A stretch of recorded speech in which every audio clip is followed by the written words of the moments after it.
Olá, bom dia, tudo bem com você? Vamos para a nossa reflexão de hoje? Então, vamos para o capítulo 3 de Esdras e esse capítulo é extraordinário, é maravilhoso.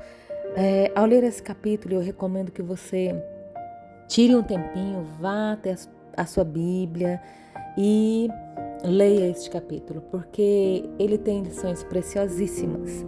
E aqui no começo, eu quero falar só do começo, porque são muitas lições. Nós vemos que é levantado o altar. Então nós vimos que Deus, né, permitiu que o povo fosse levado para o cativeiro. E aqui no livro de Esdras já fala da restauração, né? Talvez futuramente nós tenhamos oportunidade de falar, de estudar, de refletir sobre o tempo desse povo no cativeiro, né? Que está lá no livro de Daniel, Esther, o tempo que esse povo está no cativeiro. Mas aqui a gente já vê logo o processo de restauração. E nesse processo de restauração, quando Deus permite então que o rei Ciro desperte, né, e incentive o povo a voltar, porque o tempo já havia se cumprido, né? Esse povo então volta e a história diz que passa-se mais ou menos 7 meses até que eles deem início a essa reconstrução. Mas aqui no capítulo 3, logo no comecinho, a gente vê que quando eles chegam em Jerusalém, o cenário ele não era bonito, né? Pensa, uma cidade destruída, assolada, e o muro destruído, o templo destruído. O cenário era deprimente, era triste, e muitas emoções podem ter acometido esse povo, né? Havia alguns anciãos, né? E também havia jovens, né? E eu queria então chamar a atenção, primeiramente, que esse povo aqui, eles não eram o mesmo, no sentido de eles passaram por um processo de humilhação, eles foram feridos, humilhados, abatidos. Foram 70 anos de sofrimento, de escravidão, de cativeiro. Então não tinha como esse povo ser o mesmo. Esse povo foi quebrantado, humilhado, moído durante o tempo de cativeiro. É isso que acontece com um tempo de disciplina, né? É isso que acontece com um tempo em que Deus permite que a gente viva situações que nos fazem ver a realidade, que faz com que nós vejamos o nosso pecado. E foi isso que aconteceu com o povo. Eles viram o pecado que eles estavam, a corrupção que eles estavam, e passaram a valorizar. Eles perderam a sua nação, saíram da sua nação, ficaram um tempo sem meio que, né, sem poder viver dentro da sua própria identidade de adoração, de culto, de cultura. Então eles estavam um povo moído, abatido, humilhado. Não era o mesmo povo, era um povo que tinha aprendido grandes lições, um povo que estava mais maduro.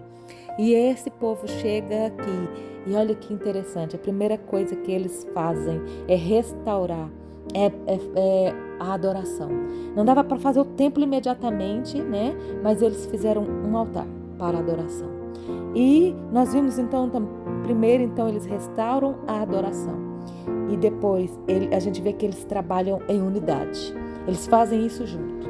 Então num processo de recomeço, nós precisamos começar pela adoração. Se você está num processo de recomeço, se você passou por um processo de humilhação e está recomeçando na sua vida, recomece com Deus, recomece. E quando se fala aqui de adoração, eles precisavam de um lugar para adorar. Nós hoje somos templo do Espírito Santo de Deus e nós podemos adorar em qualquer lugar. Então, se você está recomeçando algo na sua vida, recomece pela adoração. Não abra mão da adoração. É entre você e Deus. Recomece pelo seu culto pessoal, pela sua devocional, pela leitura da Bíblia, por um prostrar-se diante de Deus e confessar os pecados. E eles fizeram aqui então um momento de agradecer a Deus, agradecer, adorar e entender que Deus deveria estar à frente. E eles seguiram os escritos que eles tinham e fizeram. E fala que eles adoraram de manhã e à tarde. E eles também festejaram as festas tradicionais. Então, um recomeço precisa ser embasado num coração diferente, num coração que aprendeu, porque recomeço, estamos recomeçando, então precisamos recomeçar diferente, porque se não for diferente, chegaremos ao mesmo lugar de antes, né?